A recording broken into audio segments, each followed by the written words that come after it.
All right, guys, welcome back to another episode of the ADHDads. We got a really special guest here this week. I'm very excited to kick things off. Before we do, I'm your host, CJ. And I'm JJ. All right, and we are joined this week by Pete Beskas. He's the host of a podcast called Tools for the Modern Man.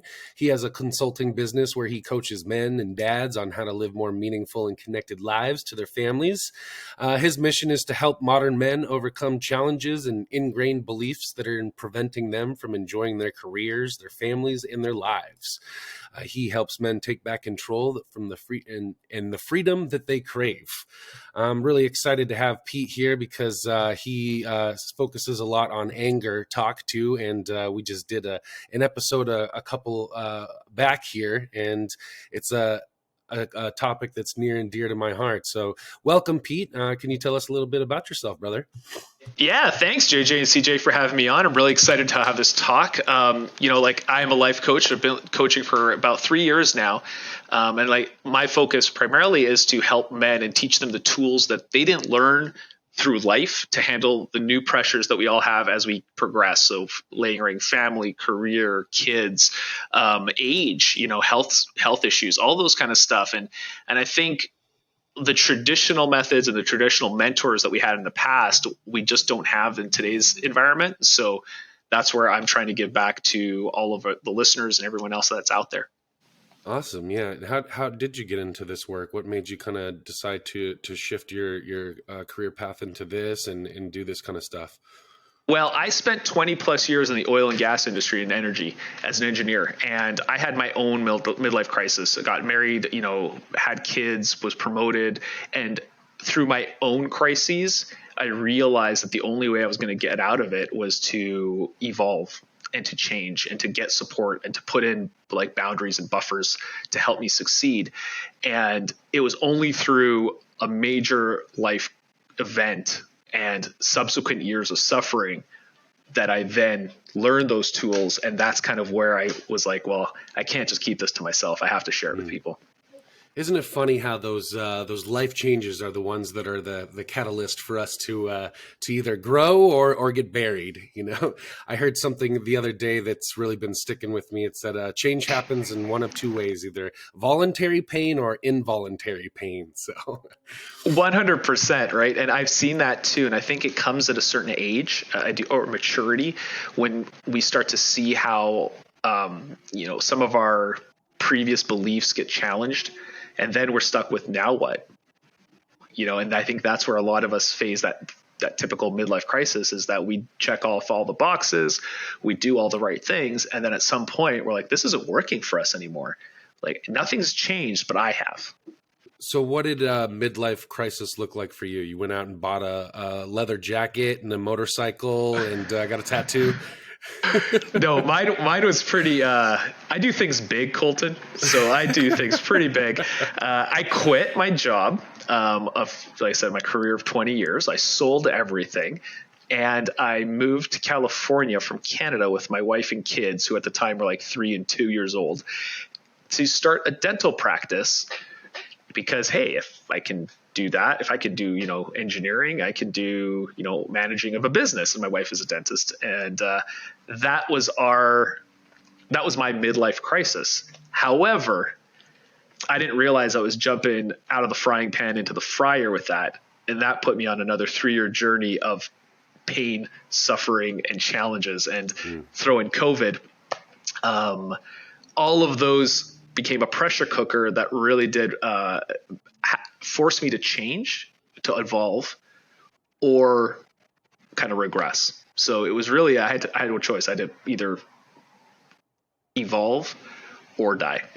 Yeah, I'm curious about that because, midlife crisis, could we also consider calling it a calling?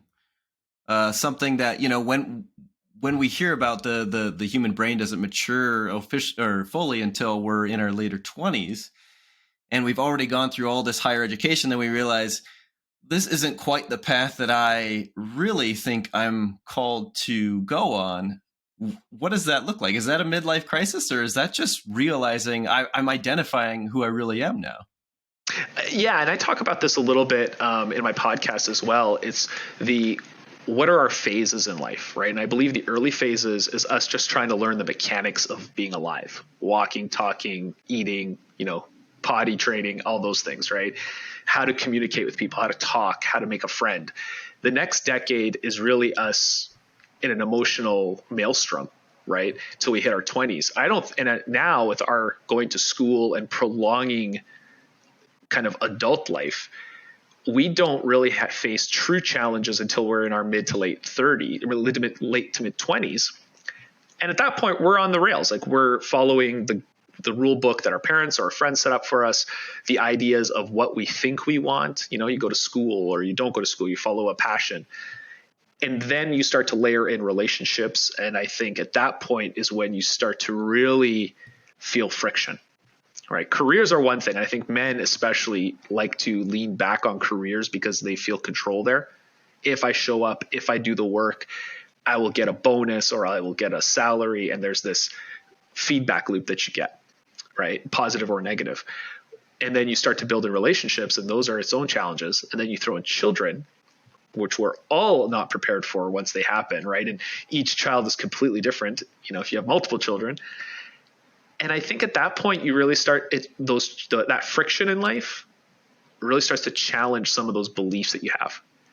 And that's when you start to ask yourself those hard questions, like, is this what I want? Is this what I want to teach my kids? What's the legacy that I will have for my life?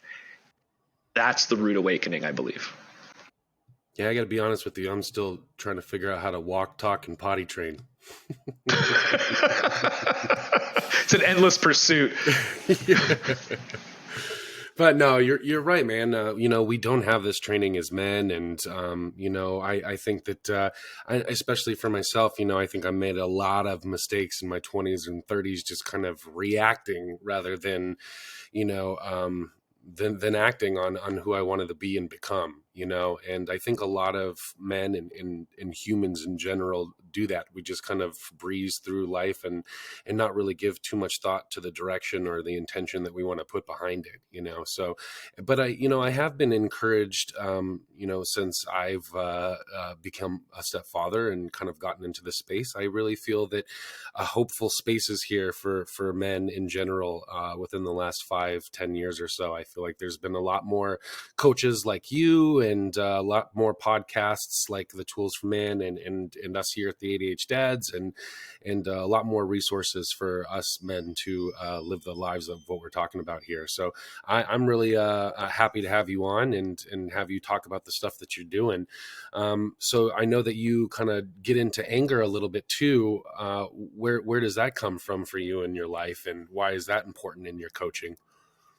Yeah, anger is one of those things that I think we all feel and all struggle with. If you're a man and you grew up in the 80s, 70s, 90s, right, you're going to be struggling with some confusion around anger. Our society likes to promote anger. Our society likes to see it as the one negative emotion that you can show as a man. And I think that's what we gravitate to, which is why it's something I'm really passionate about working with men over, because in my personal belief, anger has no place. The reaction of anger has no place in our lives today, right? None of us take up the sword, go into the battlefield, and fight for with the exception of the military. In our day-to-day lives, when we show up with anger, we're usually destroying versus creating. I mean, we were just talking, JJ and I, a couple episodes ago, and I said, I don't think I can really think about one time in my life where anger has actually served me or benefited me. Maybe in a self-defense kind of situation where you got to fight, in that fight or flight. But even then, I would argue that, that situation could have been handled differently without anger, and you probably could have gotten just as far or further. So I mean, really, yeah, this is like base level instinct here. This programming that's like in our brain still, like spitting out these emotions, and this programming like, nope, you got to feel this way, you got to act this way. And there's a more evolved part of our brain, a more aware part of our brain that can look at that and say, no, not necessarily, or you can feel it, but you can react differently with it. Exactly. And the way I kind of teach it when I coach men on anger, there's the feeling of anger, which is a secondary emotion. It's usually masking another emotion underneath. And then there's the act of anger, So there's the noun and the verb, right? The action will always fail you.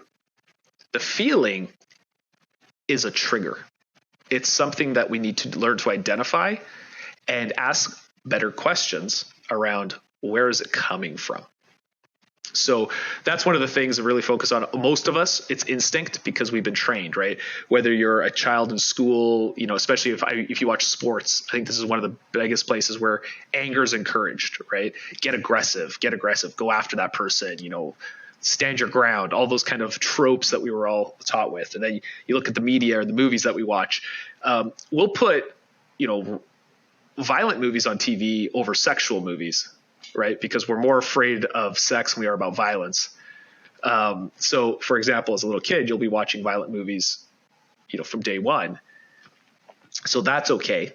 Being violent's okay. Being aggressive in sports is okay. Not showing your emotions. Thankfully, we're changing as we're evolving as a species, but not showing your emotions when we were growing up wasn't okay. But being angry was. Yeah.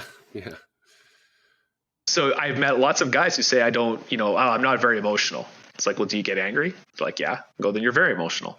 That's Just an emotion. One emotion kind of guy. Exactly. You're limited. It's funny you say that about the sports piece too, because my nickname in high school football was "Can't make a good play until you piss me off, Kowalski." And that's what the coaches would call me. And that's the coaching methodology that they use to spark inspiration out of me. We just got to piss Kowalski off. He'll go out there and make a good play. It's just what kind of names can we call him? What kind of finger pointing can we do in his face to get this kid riled up? And that's why I hate football, gentlemen. Well, and that's it, right? And that's what we teach. And so therefore, when we get older, we have these lies that we tell ourselves, which is, oh, I need it. I need anger to motivate myself, right? And I know that for myself personally, I would use anger to motivate myself to get up in the morning, but to get through a day, to get through a hard presentation or some challenging piece of life. But then what I realized is I had become addicted to that anger. And anger is one of those emotions that reacts in your body very, very quickly. It's shown that anger actually triggers your body faster than any other emotion.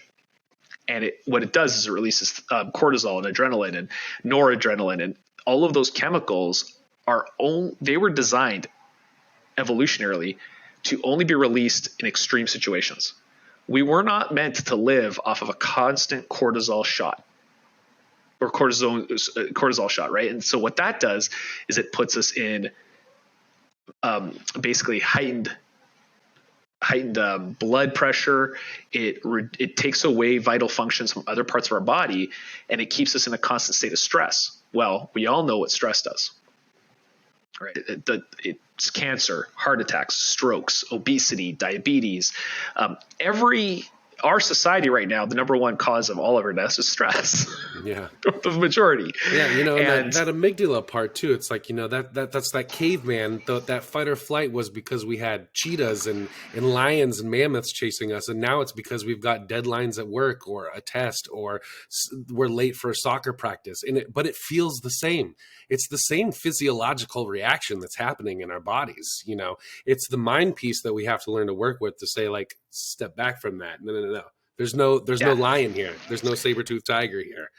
Yeah. The problem we get into, and those of us who are familiar also with ADHD and with ADHD children, right? The problem we have here is teaching those tools early enough. We weren't taught those tools. Yeah. We weren't taught those mechanisms to overcome our snap judgment emotion, right? We weren't taught to take a pause, to time out, take a deep breath, how to balance against that.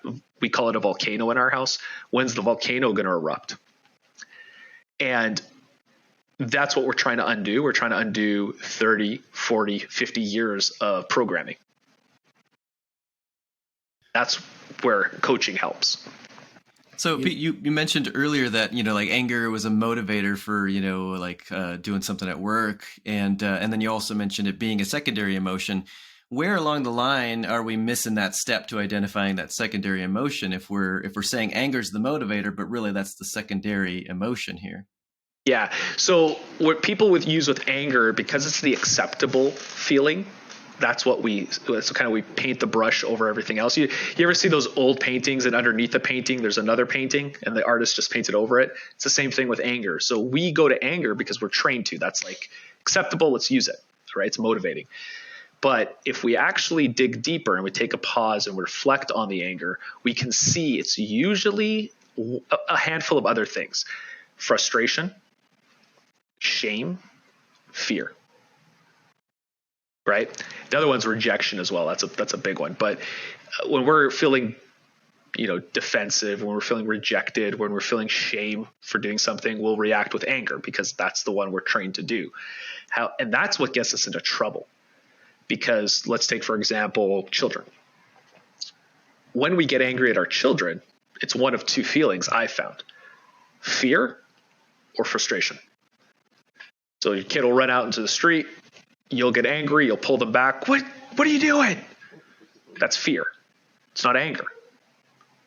When we're there being annoying, jumping on the couch, yelling at the top of their lungs, and we're trying to do some work, we yell at them to shut up. That's frustration. But the anger is what we're using as the tool. I really like the piece that you said about, anger being a noun versus anger being a verb.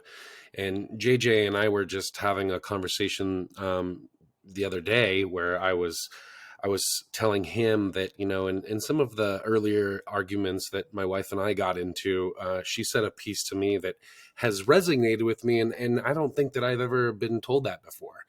And she said, it's okay to feel anger. It's just how you express it that I have a problem with, and I don't, Pete, no one had ever said that to me before. I had gone through my whole life and people had just said, like, don't be angry. Just don't be angry. Just stop being angry, And I would just have that mentality. Okay, you felt anger. Just don't do it again. Just don't do it again. You'll be okay if you just don't, But how am I supposed to go through life and not feel an emotion, a part of my instinctual programming, But when my wife said that to me, it was like, oh, okay, you're right. And I think it's what you're saying here, in that anger can be used as a tool or like a light bulb moment of like, no, you don't have to feel this, but there is something that needs to be uncovered here. There is something that we need to talk about or that we need to communicate about in a different way. So let's get that.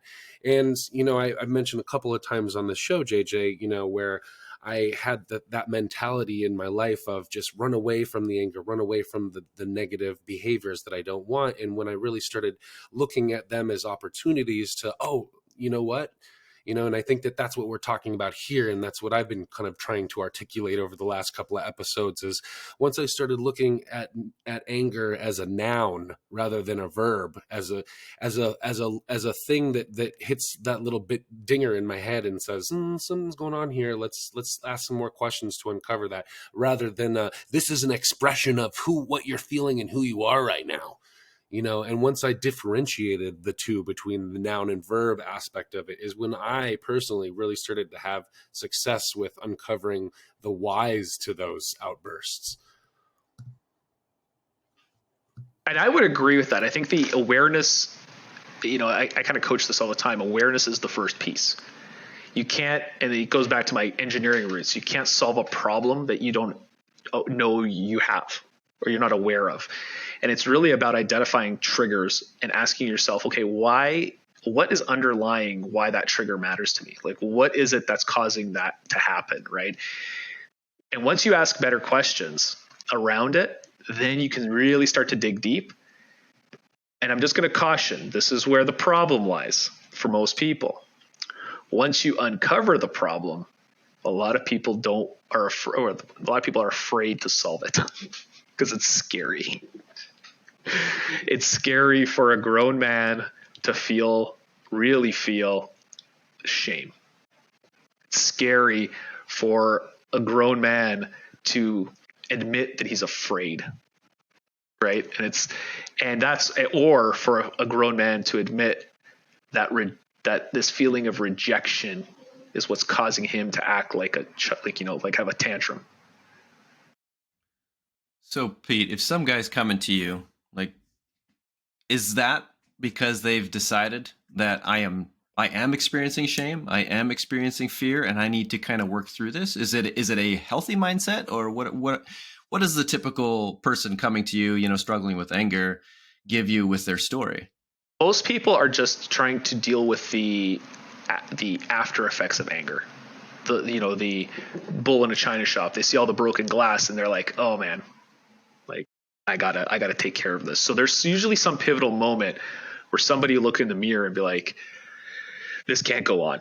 That's how I started studying it, and that's how I started to deal with it, was with my own anger. I was at a very high anxiety place, a lot of stress, a lot of things not going my way, in all facets of life. And I was taking it out on my children, verbally yelling, screaming.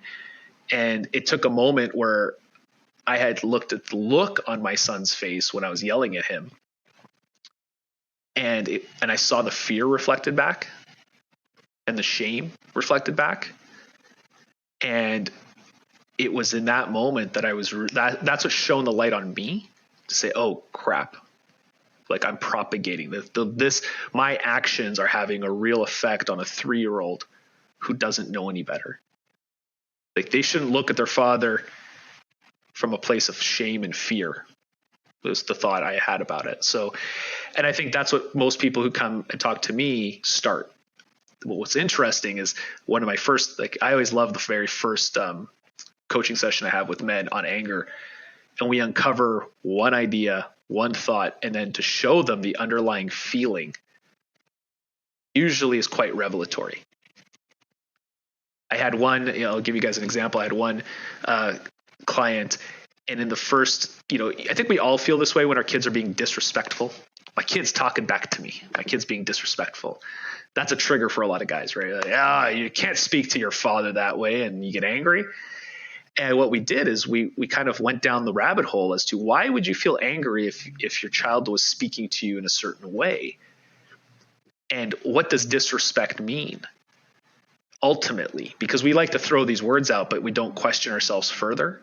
And when we followed that rabbit hole down, disrespect meant that she didn't love him.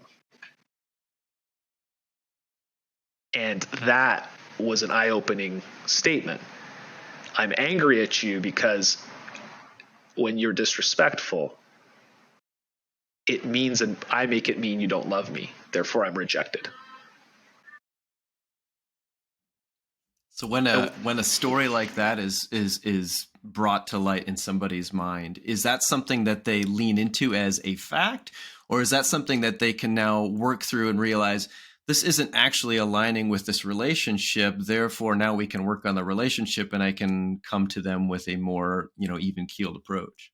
Well, and that's what's fantastic about working with another person, to be able to be not take away that emotion, because most of us are very emotional when we're talking about our stuff, myself included. Like, when it's my things, I'm right 100% of the time, period.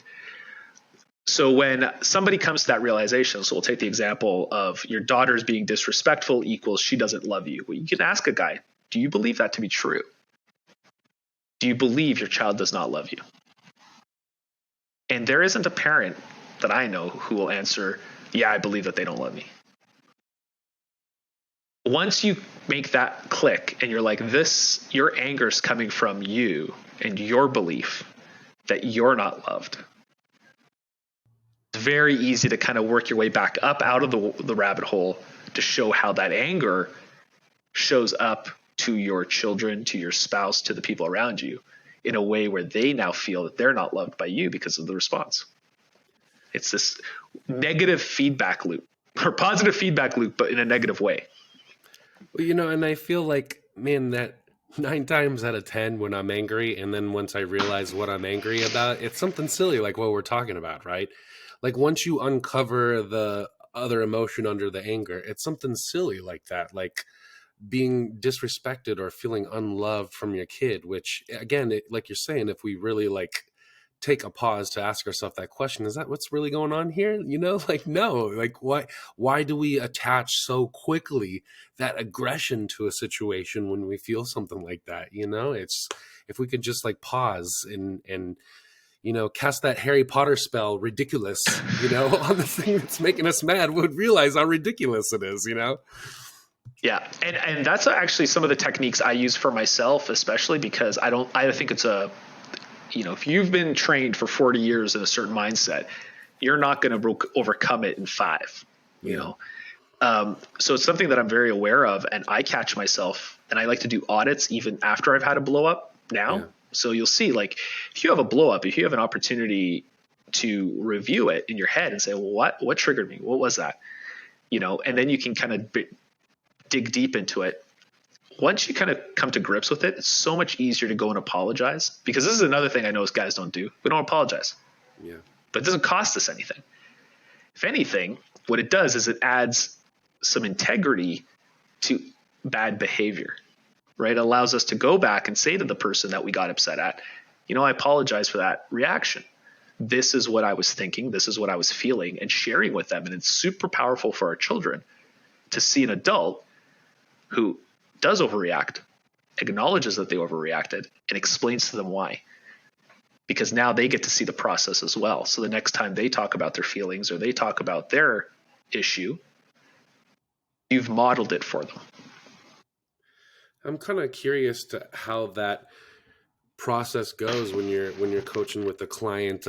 It's never easy to hear or dive into or ask the right questions about yourself of why you're angry or what's underlying to that, and when you're coaching men, especially ones that maybe we're talking about have a little bit of an aggression problem, like how do you support them in asking the right questions without pissing them off. Well, and I think this is it. You can't be afraid of upsetting someone, because it's part of the process, right? It's part of the process of uncovering years and years and years of burying things. And you're going to trigger, but the power is in the questions. The power is in the awareness piece, right? And like I said before, if I'm not reacting, why do we get in fights with our spouses? Because both people want to be right.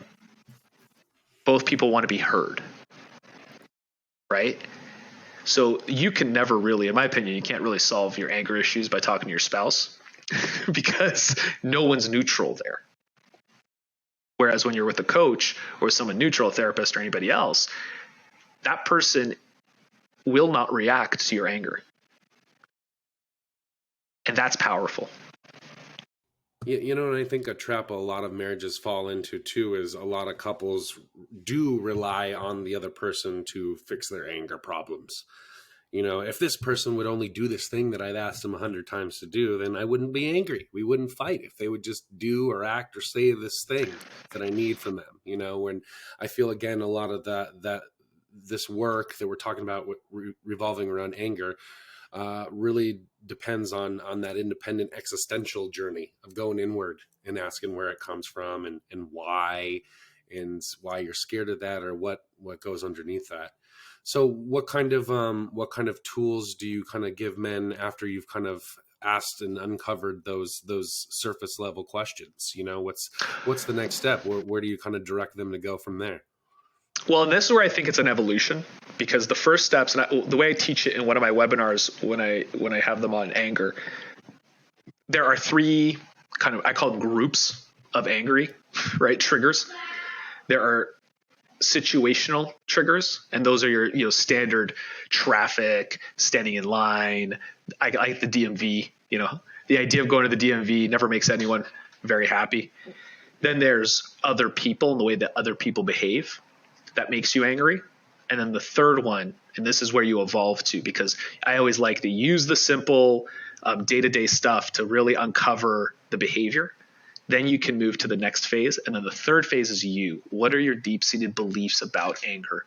Why is this important to you? Why is it important to keep this as part of your life? And that's something that I'm very proud of, where I've gotten to, is that the minuscule stuff doesn't even faze me anymore. Case in point, football. My son is in flag football, and he got punched in the face in one of the games. And everybody got really angry, except for me. And it was my kid. Didn't punch the kid this time, Pete? and my son, he was on the ground, he was crying. They're 7 years old. I'm like, there's no damage here. What good is it if I get angry right now? Like, who does that serve? Didn't serve my son. It wouldn't have served the team. It could have caused a scene, whatever. This is America. Somebody might have a gun. I don't know. But I want to be able to be the calmest person in the room. And I can't do that if I'm angry. So how does somebody in a situation like that, when they, are feeling that fight or flight, they're not really kind of taking steps back sometimes to breathe and process and saying, if I get angry and I act out, this isn't going to serve anybody. They're already to the point where they're feeling the anger. How can we dial that back? That's practice. Just like you practiced to become a hair trigger rage monster, you need to practice to undo it. Right? This is the biggest fallacy in all the work that we do. It doesn't matter what it is that there's this magic pill that you take once and it's solved. It's not. It's become aware. Start to see where the triggers are. Audit yourself. Go back. Ask yourself the questions. Allow yourself to fail. You are going to fail. I still get angry, but I don't let it eat away at me, and I go back and I correct and I rectify. And it's just this constant iterative process. And if you're not, that's the work. That's where the challenge is. And I think that's with any transformation, any change in your life. It's that consistent work of going back and not being afraid to just keep at it. So let's say, you mentioned spouses earlier, both, tend to like the idea of being right. One person goes to a neutral party and then they return back home. And now they're in a situation that looks similar to a previous situation where anger comes out and they're both, in their corners. Where in the process does that practice really start to take, effect in the difficult situations? I love that you said that too, because it does evolve to the spouse, right? And I'm going to ask you guys both a question. Why do you have to be right? I don't. I figure I'm not most of the time. So it's my default setting. No, but you're right though, Pete, because this brings back an important conversation that JJ and I were having again the other day, and it was kind of around the theme of the cure to anger is curiosity. If you're curious, it's really hard to stay angry. If you're asking questions, it's really hard to stay in a point of I'm right, you are wrong, and I'm mad at you because you're not telling me how right I am. And I honestly, I think that that's my best defense against anger in these moments. And instead of exactly right, why do I have to be right? Why can't I just exercise trying to be curious in this moment? And I think through that exercise of curiosity is when answers come to you, solutions present themselves, and options that you can't see because you're so boiled up and hot-headed in the moment, are all of a sudden there in front of you because you're aware of it. Your blinders have a little bit more perspective in your range of view, and you are a little bit more calmed down and relaxed to be open to that. So I love that you said that. Yeah. JJ, I want to hear your point of view on that one. Man, it feels good to be right, but it's not needed. It's not needed. Honestly, over 4 years ago, my divorce was finalized, and we had many moments where we were just, fighting just to, you could say, out of self-preservation to survive because we were scared. And there you go. That's the underlying thing is there was a lot of fear. What's this going to look like if the other person points out something about me and this threatens my future in some way, because I'm not thinking fully rational at that point. I'm just struggling and it hurts a lot. And I talk to guys pretty regularly as a co-parenting, coach that, are in the process of possibly going through divorce and they're terrified. And anything like I've heard the statement, she's painting me up to be a monster, and that's not right. That's not accurate. But how do they work through that when they're really scared to death and they don't want to be perceived that way, defined that way? And maybe there are, lies being told about them. So therefore they are in fact maybe in a situation where they're not wrong, but they're being told that they're wrong and they're, less than ideal for their kids. It's a very difficult situation for them because, of course, they want to fight for something, but they're just lost and hurt and confused. And I was there. So I understand how that could be, you could be feeling anything like anger and sadness and fear and want to fight. That didn't get me to a better place, but it is hard to work through those moments. Yeah. And I would say, just to take this one step further, it's the first question I ask. Why do you want to be right? Is a really powerful first step. The second level to this, this is for the majority. I wouldn't use this specifically for, say, divorce cases, but in what way is this person right? Because just to elaborate on that, one of the reasons why we get angry is defensiveness. What does this mean about me? How does this make me less than? Right? And we love to celebrate our strengths, and we love to ignore our weaknesses. But we are composite, three-dimensional human beings, and we have fallacy. Like, we are fallible. So if somebody calls you out and says you were a jerk, or you are a jerk, right? That is an inflammatory comment. But isn't it true that we can all be jerks sometimes? So when you embrace the criticism, say, yeah, you know what? You're right. I can be insensitive sometimes. And in your head, I can also be loving.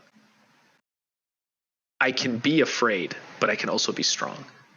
And I always think of it like, those kind of jujitsu karate people. The best way to deflect a punch is just to let it go past you. You don't lean into it. And it's like that whole adage, be like water.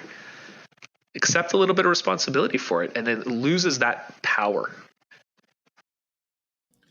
Yeah, the way that we react to anger and the way that you describe makes us all feel like a little child having meltdown, right? And that's really what this is. That's what anger is. That's what it makes us look like, when we get into these moments. And just, again, what we're talking, going back to what we were talking about earlier, I think that really that this could be a powerful tool here. This doesn't need to be an emotion that you run away from or that you treat as a verb, like we're saying earlier, where this is a great noun to show you again, like, ooh, what a great opportunity for me to show up here. What a great opportunity for me to be curious and to figure out what's going on. Instead of me trying to be right now, which is that little spark, that anger that's going, no. Defend this, get angry, show some power here so you can keep that control over being right, And instead of that, when we feel that, why don't we switch to, instead of looking at it as, a verb and a big old meltdown moment for me to get my point across, this could be a moment of, ooh, what a great time to grow right now. What a great time for me to practice some maturity and ask some really good questions and get to the bottom of this. Because if I do it this way, I know that there's growth on the other side of it. And I know that there's a lesson that I can learn, and that there's a bit of information that I could get from my spouse, from my kid, from my coworker, from my peer, from my friend, or whoever it is, if I can just implore this curiosity right now, rather than trying to beat my point into them. So yeah, great point, Colton. And when you're curious, if you're able to be curious in a difficult situation, that's fantastic. What are some of the tools, when you're in a situation where the two parties are heated, the curiosity is probably past the point of an option. How do we maybe calm the situation so then we can bring back that point of curiosity and advocating for the other person's, character? Pete, sure. Before you answer, I just want to tell you my old method was to spew out as many curse words as I can and to make very demonstrative motions. Now, is that something that you would recommend? Well, I grew up in a Greek household, and if you know anything about Greeks, Italians, everyone's very loud and everyone's very animated and everyone's yelling all the time, right?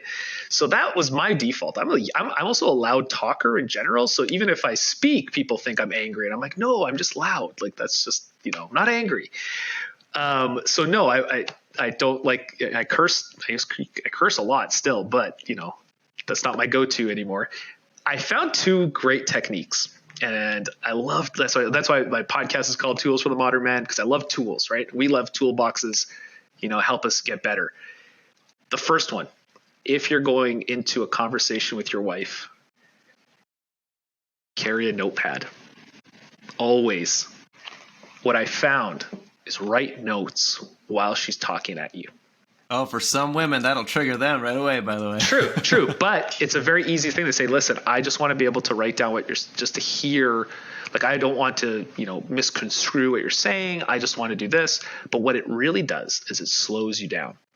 Our brain works 10 times faster than our hands do.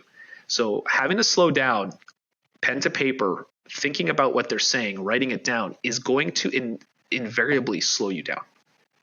I was just telling my wife does this to me. She comes back with notepads. You said this 10 minutes ago, and I would like to address that. I'm like, what are we taking? Oh, but here's another good example of that. That is great. Thank you for taking that note down. Let's explore what I said, because when we acknowledge it, we accept it, it has no power over us anymore. Right? That's why I think it's such a great tool. And I've used this with myself in many conversations. And then I've also recommended it to some of the guys in our groups, and they've had great success with it because it slows you down. Any technique that slows you down puts you in a position to not react, but to act intentionally. No, it is a great tool. And you know what? I did take offense to that at first. Like, what do you mean you have a whole tit for tat list of discretions that I've done here and we're going to go over it? But if I can step back from that, I think that that's a very mature approach to take to it. Again, where I'm very, passionate and in the thralls of reacting, my wife is trying to articulate, define, uncover, and write down in a way that it's not going to get misconstrued. And there's a lot of learning that I can get from that, brother, because I just want to get it out now, Yeah, 100%. And I think that that's really part of that audit system. So if you're open to being audited, audit yourself, audited by someone else, then it's a learning experience. With my kids, it's very, very, like, that one's the one that we can get really elevated very quickly. And it's almost, this is where you need that timeout, the adult timeout, where you just breathe, box breathing, some sort of, timed inhale, exhale, release, and a count. And then ask yourself one question. How do I want to react to this? When you pose a question like that, you're going to choose an action. So if I was to ask you, you're angry in the moment, and I was going to say, Colton, how do you want to react to your child, jumping on the table? Yeah, it wouldn't be to throw the towel at them to knock them off, to get them to stop. That's right. You probably wouldn't be like, I'm going to swear at you now. Yeah. Yeah, you would say, exactly. I'm going to walk over. Just the filter of that one question can be so important in just filtering a reaction through, rather than just doing it. That pause of, is this who I want to be? Is this, how do I want to? Can really be powerful, like you say, to really just slow it down in that moment. Yeah. And what I do too is, I practice what I preach. I put Post-its everywhere. So when I need prompts and when I need to be able to kind of check in with myself, I'll have a nice big fluorescent post that's like, check in, ask yourself a question, right? Like right now, the one I showed you was seen, safe, and heard. It's the 3 words that I try to keep in my head as I'm talking to my children when they're being vulnerable, or talking to my wife. They just want to be seen. They just want to feel safe, and they want to be heard. Yeah. If I'm yelling, if I'm the volcano in the room, they're not feeling any of those things. Yeah, I really like that you use Post-its. When we were talking about our anger issue or our anger episode, I was talking about how I like to wear bracelets. I'm not typically a bracelet guy, but just that having that on my wrist and feeling that those beads jangling around, if I ever get lost in an anger moment like that, my fingers wagging in the face of my 7-year-old, those beads are jangling, and it's a powerful reminder of how do you want to show up in this moment. So I think like having, like you say, those totems or those little post-its or reminders or whatever it is, alerts on your phone to have you meditate, I think are so vitally important to keep the level of calm, throughout the day. Yeah. And I also am a big believer in intentional action versus reaction. And that's why I have the coil binder everywhere, because I start every day with kind of question prompts. How do I want to show up today? Where are my opportunities today? As we look at our calendars, as we have a busy life, things can get away from us, and it's very easy to become reactive. So what I like to do is start my day off by identifying it's kind of like scripting your first 15 plays, in football. It's scripting kind of the morning, the first half hour, the first hour of you being awake. How do you want to show up? Do you want to show up in service? Do you want to show up, full of energy? Do you want to be an engine for your kids? Like, how do you want to start that first hour to hour and a half? And ask yourself that question. Show up as that person. When you do that, you're a lot less behind the 8 ball. And one thing I did notice about anger and how we respond is that it's a kind of a snowball effect. How we set ourselves up in the morning. If you start off like, oh, this is going to be a shitty day, that in and of itself is the worst thought you could ever generate first thing in the morning. So it's kind of, I kind of take the reverse. How do I want to start? Yeah, you're right about the snowball effect. An example was that on my way to work one time, somebody cut me off, and then somebody almost hit me in the side, and then another incident. By the fourth incident, I just kind of went, what is going on this morning? Everything's out of my control. I'm uncomfortable. I'm getting worked up. And then just the other night, my son and I, we went to a hockey game, a minor league hockey game, and exiting the parking lot took a long time. And it wasn't a packed crowd. So I was sitting there thinking, what's going on? And then and my son sits there and he says, what, all these stupid people. And I just had that thought. I'm like, well, let's think about that, Cohen. They're actually in the same position as we are. I don't think they're doing something stupid. I think they're also probably wondering what's going on. Why is this taking so long? And so I was kind of advocating for somebody else, trying to help my kiddo, and also honestly trying to calm myself. And I just want to go back to that comment, I said earlier about triggering women. Well, it also triggers men too, the idea of writing notes like Colton said. But what I experienced, and I wanted to highlight that again, is that when those triggered moments happen in your partner, what's worked for me is just kind of not necessarily out of defensiveness, but more advocating for our relationship and suggesting, well, this is something that I'm doing because I want to help our relationship. I want to understand you better, and this is a tool to help us get there. And I've had pushback against that sometimes, but I don't think it was anything that was communicated to them poorly. I think they were still charged in that moment, and that wasn't something they wanted to witness in me. They wanted something else from me. But I think, again, going back to earlier, it was more about them wanting to be right in that moment, and that perhaps was them suggesting to themselves, this is going to undermine my ability to be right. Yeah. And then you start to open up. Now you're starting to kind of go into a different phase of what do you do when someone else is exhibiting anger, right? And that's a whole nother conversation. It's all about, that is the boundaries conversation. You do not have to just sit there and get railed at, right? If it's triggering you, if it's causing you pain, if it's doing something, you can choose to remove yourself versus reacting.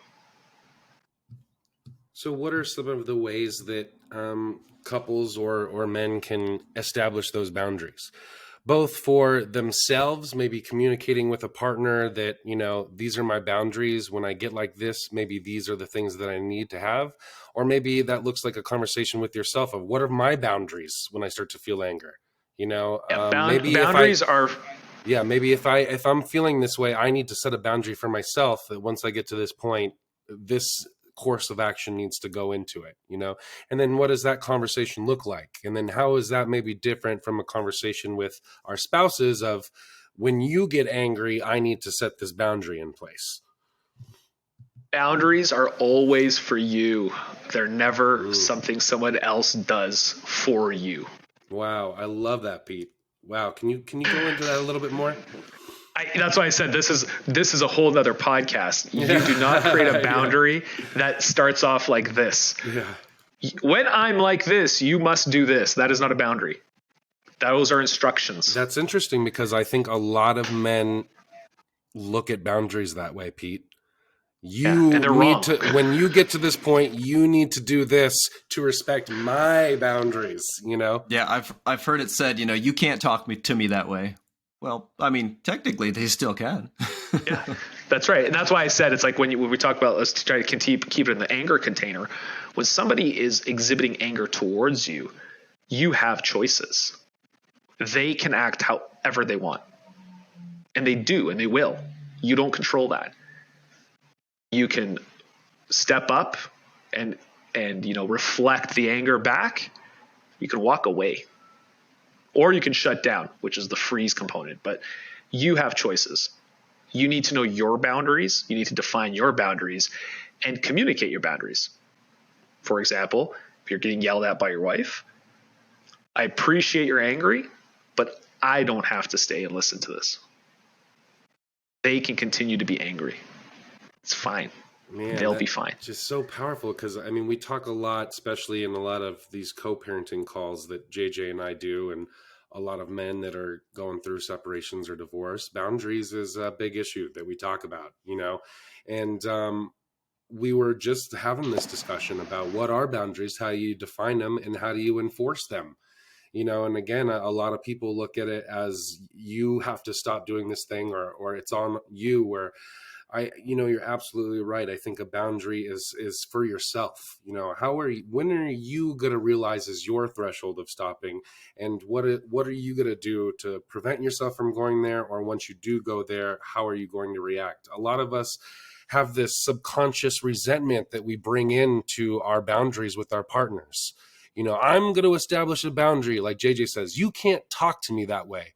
And then when they do talk to you that way, and like you say, they're going to, there's no consequence. There's no physical, course of action that happens after that threshold, that boundary's been crossed. Instead, we just resent them. Well, damn it. They crossed my boundary again. They didn't listen to me. How dare them? I'm just going to hate them silently and subconsciously from here on out. And the next time I do it, I'm going to be even angrier at them, but there's no, where do we go? There's no physicality there. There's no, okay, well, this happened, so I need to, change or grow or reconfigure what the course of action is from there, So just interesting. I love this conversation. I don't know if I'm that's why I making said sense. The boundaries is a huge one. We talk about it quite a bit in our groups too. It's like, but that's a huge, oh my God, it's almost the next phase after you get a grip of your anger, which is, challenging enough, but boundaries are, now you're incorporating other people. Oof. I guess the question I could bring it back to anger is how do you express a boundary without, the other person perceiving it as this person's fighting me and now they're just trying to get the last word? This is where that identifying of strength in yourself, you need to set your boundaries. You need to take responsibility of your actions, your thoughts, your behavior. It's up to the other person to do the same. Right. And this is where we've bled in. That's why I said, as we get older, we're in these relationships. We start to muddy the waters between self and partnership. And unfortunately, most of us have created codependent partnerships, right? Taught how to create positive, functionally mature relationships. And that's why that whole other arm exists of, couples therapy and everything else. Wow, this was fascinating stuff, Pete. Really can't thank you again for coming on this show and sharing all this with us. Is there anything that you would like to share with our listeners, or resources or places where our listeners can find you, or some of the tools that you have for them? Yeah, definitely. Like, first place to go is my podcast, Tools for the Modern Man podcast with Pete Beskas. You can also sign up to my mailing list on my website, petebeskas.com. I'm planning on releasing actually some new anger material through my mailing list and through some other avenues. So it's going to have like some videos, some tools, some techniques, much along the lines of what we talked about here, but to dive deeper. And then I also offer kind of a 4-week master class to helping people overcome anger. It's like a really powerful 4 weeks. So they can always just reach out to me at my website. And like I said, it's a journey. It's the first step on the journey. Yeah. Well, not to worry, guys. We will have all that info in the show notes for you. But Pete, man, this was great. We're definitely going to have you back on, and we'd love to come on your podcast too and talk about some ADHD stuff. So I know I can't wait. You've started a journey quite similar to our own with some of your little ones. So I would love to kind of pick your brain and talk about that with you and hear your experiencing what you're experiencing in your household with that. So yeah, that would be great. I'd love it. It was great chatting with you guys. Thanks for having me on.